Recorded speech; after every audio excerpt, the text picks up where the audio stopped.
Let us look more specifically at how the categories of politics are historically established. In Western history, the category of politics usually started from the state and government and various factors, such as divine providence, law and order, legitimate authority, exercise of power, and personal class were approached as a frame of reference. First, city-states and political philosophers. The ancient Greeks formed and maintained a polis, a community state composed of free citizens. It is not clear exactly when and by whom the polis was established. It is generally believed that around 800 BC, many polises were separated in various areas around the Aegean Sea. They formed large and small city-states, according to their natural circumstances. In general, it began as a warrior community, whose members sought to defend themselves. Except for 3 to 4 city-states, such as Athens, each of them was small in size, not exceeding tens of thousands of people, and each functioned as an independent state. As we delve deeper into the historical context of politics, we encounter a plethora of political philosophers from these city-states, who sought to understand and define the workings of the state and the nature of political power. Among the most influential were Socrates, Plato, and Aristotle, each bringing forth distinct ideas on governance, justice, and the role of citizens in society. Socrates interrogated the moral underpinnings of the state, while Plato envisioned an ideal political system led by philosopher kings. Aristotle, on the other hand, embarked on a systematic classification of political constitutions, and argued for a balanced and mixed form of government. Through their profound discourses, these thinkers laid the foundational stones for political theory, influencing the trajectory of Western political thought in the centuries to follow. It is through their legacies that we begin to see the emergence of political categories such as democracy, oligarchy, and tyranny, concepts that still shape our contemporary understanding of political organization. The number is estimated to be around 1,000 or more. The population of Athens is estimated at around 300,000. It is estimated that 1/3 of them were slaves. The polis was an early form of monarchy, but in reality it was an aristocracy, and the aristocratic form disappeared in the 7th century BC. But Athens and Sparta are considered representative examples of democracy and aristocracy. The Peloponnesian War 431 to 404 BC was a war in which Athens and Sparta fought for 27 years for control of Greece in 404 BC, with Sparta boasting the strongest army and Athens, with abundant wealth and a powerful navy, fighting for control of Greece. Athens and Sparta each led their own alliances, which included most of the Greek city-states. Moving on from the stark contrasts between the democratic Athens and aristocratic Sparta, the evolution of political systems did not stop here. The Hellenistic period, succeeding the classical age, further complicated the political landscape with the rise of empires. Alexander the Great's conquests merged varied cultures and instituted monarchies that controlled vast territories, thereby reshaping previous notions of governance and citizenry. Such historical shifts paved the way for the eventual emergence of the Roman Republic and Empire, where new forms of political categories and institutions were developed, ones that would leave a lasting imprint on Western civilization. Traditionally, political thinkers viewed politics as something like the state, law, and government. Of course, the country they are talking about is a city-state. Every state polis is a kind of community, and every community is constituted to realize some good. If a community pursues good, it is the national community that pursues the highest good. In Plato's theory of the Republic, there are 3 classes in the national community: the ruling class, the military class, and the productive class. He developed the theory of an ideal state, saying that the country should be ruled by a philosopher with wisdom and virtue, and that the ruling class should give up all greed. In other words, Plato discussed philosophy in relation to politics, and he said that politics is doing the highest good of the soul. As we further explore these pivotal thinkers, it is evident that their philosophical Contributions to politics extend beyond their historical contexts and into ours. They considered the essence of communal living and the roles of individuals within the state. The classic ideas of a ruler's virtue and the just society they govern remain relevant, driving us to reflect on modern political systems and their adherence to these ancient values. Questions about ethical leadership, civic responsibility, and the structure of our institutions are traced back to these origins. Yet are they not startlingly pertinent today? How have these discussions shaped our understanding of political ethics and governance in contemporary times? Let's unravel these thoughts together. What aspects resonated with you? And how do you see them reflected in our current political landscape? Your insights are incredibly valuable. Please share your reflections. As we ponder the intricate tapestry of political thought, it beckons us to question, how does the legacy of Greek philosophy impact our modern discourse on politics? The essence of democracy, the critique of tyranny, and the value of civic participation. These are not mere relics of the past, but vital components of our current political fabric. Reflecting on these notions, one might ask, if our society truly embraces the philosophic rigor that once underpinned the polis. Do our leaders embody the virtue that Plato's philosopher king espoused? In this ever-evolving political landscape, we are called to engage with the principles of the ancients, to measure their weight against the complex challenges of our time. How do these age-old perspectives influence your understanding of politics today?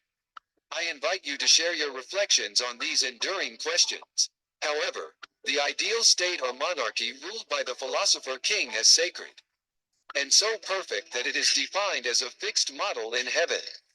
It seems that the next best state was intended to be a mixture of monarchy and democracy.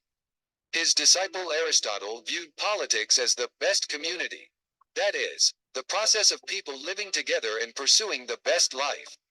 According to Aristotle, politics exists not for the benefit of individuals or specific groups, but for the benefit of the community as a whole.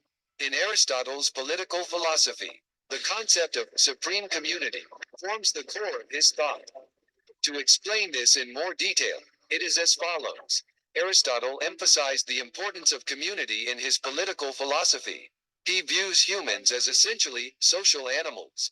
He believed that humans cannot live a perfect life alone, and that they can develop true happiness and virtue only in relationships with other humans. Therefore, politics is an essential element in forming and maintaining these communities. Aristotle viewed humans as polis animals, that is, essentially social beings. According to him, humans fully express their nature in interactions and relationships with other people rather than existing individually. In other words, humans cannot fully demonstrate their potential without relationships with community. Aristotle believes that community is essential for realizing individual happiness and virtue. In the process of cooperation and helping each other within a community, individuals achieve moral and intellectual perfection, which leads to individual happiness. Therefore, the community provides an environment in which individuals can live a full life. Aristotle saw politics as playing an essential role in forming and maintaining these communities. Politics is important in creating a structure where people can pursue common goals and good, and in establishing a fair and just social order. Through this, individuals can realize their virtue within the community, and the community can achieve stability and prosperity. Aristotle emphasized that we must find ways for various individuals and groups to exist harmoniously within a community. This means coordinating diverse opinions and interests, respecting each other's differences, and working together for the common good. Community provides opportunities for individuals to practice and develop virtue. Through interactions and activities within the community, individuals can cultivate virtues such as courage, justice, and self-control, which contribute to the well-being and prosperity of the community. Likewise, in Aristotle's thought, community is not a simple collection of beings, but a fundamental place where individual happiness and virtue can be realized. Politics plays a role in maintaining and strengthening these communities, and allows individuals and society to grow and develop together in the process of pursuing the common good. According to Aristotle, the ultimate goal of politics is not individual good or pleasure, but to pursue the best of the community. This best means a state in which all members of a community can pursue moral and intellectual perfection and live happy lives. According to Aristotle, the ultimate purpose of politics is not the selfish, good or simple pleasure of individuals, but to pursue the best of the community as a whole. This means creating an environment where all community members can live happy and meaningful lives. The best life involves the individual's pursuit of a state of moral maturity and intellectual perfection. This means pursuing higher moral values and intellectual achievement, rather than simply being limited to material abundance or personal pleasure.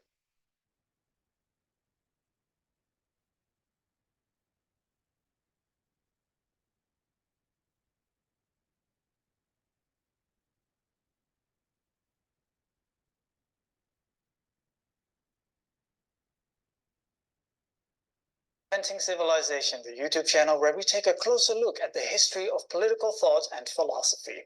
In this episode, Cicero.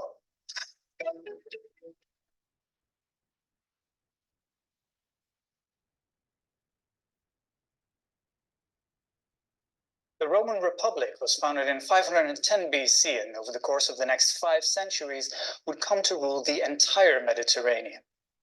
Its system of governance was messy. It had started with a constitution that, above all else, aimed to keep power out of the hands of any single individual, and through the centuries this constitution, much like the empire Rome had now acquired, had grown and evolved into a behemoth of incomprehensible complexity. By the time Cicero was born in 106 BC, the constitution was Rome's greatest weakness. Cicero's lifetime coincided with civil wars, the rise and fall of Julius Caesar, and the definitive transition from republic to empire under Augustus. It was an era that has been called the most tumultuous in the history of Western civilization. We actually know a lot about Cicero. A great deal of his writings, both personal and professional, have survived, and he was the subject of historians and other writers who were his contemporaries. The result of this is that he has been harder to romanticize. A lot of his private correspondence with his good friend Atticus, for example, reveals a certain vanity, egotism, and insincerity. They paint a picture of a politician skilled in scheming and manipulating, hardly the sort of man we're tempted to put on a pedestal, but that's a bit unfair. Above all, Cicero was a self-made man. He was not a native Roman, but he did have Roman citizenship because his tribe had been conquered. He was a member of the middle class and made it to the upper class and the Senate through education, hard work, and an arranged marriage to the daughter of an aristocrat. Cicero proved to be an excellent writer and public speaker. Having studied literature, law, and oratory, he became one of the most skilled lawyers the Republic had ever seen. He later became politically active at the earliest possible opportunity, at the minimum age of 30, when he was elected quaestor in 75 BC. This was a low station, but it did make him a member of the Senate. Having served as aedile in 69 BC and praetor in 66 BC, he reached the pinnacle of his political career in 63 BC when he was elected to the consulship, comparable to the presidency in modern republics, except it was a shared function with a one-year term only. Having served as consul, Cicero remained a member of the Senate and now wielded indirect influence as a man of great experience with fantastic oratory capabilities. This made him a key figure in the Republic, which soon descended into civil war. He spent the rest of his political career carefully maneuvering between vying factions led by his desire to restore the constitution. Now, ultimately, this proved to be a battle against the tide. Rome's constitution was doomed, as was its republic. Cicero's tactical political games finally caught up with him when his enemies assumed power in 43 BC, and they wasted no time issuing an order to execute him. Cicero's life came to an end at the age of 63, when he was captured and beheaded near Gaeta. In his final moments, he shed his tactical disposition and showed courage in the face of death. His final words were, "Come here, soldier. There is nothing proper about what you're doing, but at least make sure you cut my head off properly." Cicero's views on the state are not original. His work is based on that of Plato and Aristotle on the one hand, and on the existing Roman constitution on the other. He suggested improvements, but did not invent a new political system. Originality is not the reason why Cicero's legacy has endured for so long, but more on that later. Cicero wrote several important works on the subject of politics. First was De Oratore, in which he explored the importance of education and the ideal statesman. He then moved on to what would become his key work on the subject, De Republica. This book drew heavily on the works of Plato and Aristotle and explored the ideal constitution and the ideal citizen. The third work was called De Legibus and covered the subject of law. And finally, the last book we should consider is De Officiis, which he wrote only just before his death. It deals with virtue and the pursuit of glory. Now, Cicero believed that the Roman constitution was essentially perfect. It was based on natural law, or our inner moral compass, given to us by the gods, if you will. It had been established by wise ancestors and then refined by generations of statesmen. In this, Cicero shows his conservative nature, preferring evolution over revolution. Rome's constitution was a blend of monarchy, the consuls, aristocracy, the Senate, and democracy, the popular assembly.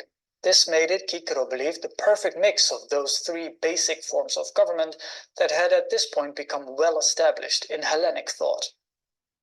But how could a republic founded on a perfect constitution possibly end up in such chaos? Cicero seems to suggest that any constitution, no matter how perfect, remains vulnerable to human fallibility. Rome's perfect constitution then could not work unless the republic had capable statesmen. Cicero depicts his ideal statesman, or rector rei publicae, as a well-educated, experienced, and conservative leader. The idea is that the statesman is not a lawmaker, but a guardian of existing law, and his main responsibility is to ensure the survival and continuation of the state. In order to do so, the statesman would have to possess three key qualities: sapientia, prudentia, and auctoritas. The first is also the most important, and it's one of those words that's rather difficult to translate. Sapientia means wisdom, but it's more than that. It is fundamentally a deep understanding of what it takes to safeguard the state. Without it, the other two virtues were unattainable. Prudentia, meaning foresight, describes the ability to see the bigger picture and the consequences of various courses of action. Among other things, this allows the statesman to identify threats to the state and the common good early on. Finally, auctoritas means simply authority. It's closely related to dignitas, or dignity. It's not really about power, potestas, so much as it is about morality and respect. It's ultimately what makes people follow the statesman. In addition to these three qualities, Cicero would have also expected the statesman to be a great orator, a necessary skill if he were to convince anyone to follow his lead. Now, it's important to understand that this is rather a big deal. It's not a skill you could obtain by following a course in public speaking. Content matters. In De Oratore, Cicero sets out how the ideal orator is very well educated in matters of law and philosophy, as well as rhetoric and oratory. Cicero's ideal orator is a man whose arguments are very hard to refute and whose delivery is flawless. All of this, sapientia, prudentia, auctoritas, and oratory, make the ideal statesman an impartial, acute, insightful, and wise leader. It puts him in the perfect position to maintain concordia, or communal harmony, as well as libertas, or freedom under the rule of law. It allows him to safeguard the balance of power and the continued existence of the state. Now, obviously, Cicero's ideal statesman is rather a tall order. But he makes an excellent point when he convincingly argues that any constitution, no matter how perfect, can be destroyed by incapable statesmen. And that in itself raises questions about imposing requirements for statesmen and their education and experience. Questions that remain unanswered even in today's modern democratic societies. My name is Elizabeth. I work for UNHCR, the UN Refugee Agency in Ukraine. Here in the country, we Cicero's work isn't very original, although some of his ideas, like it's the state's duty to protect private property, were entirely new. But it's important for other reasons. Over the course of his life, Cicero produced a comprehensive overview of ancient Greek philosophy in the Latin language. Latin was a richer language than Greek, but it didn't have any of the terminology associated with philosophy.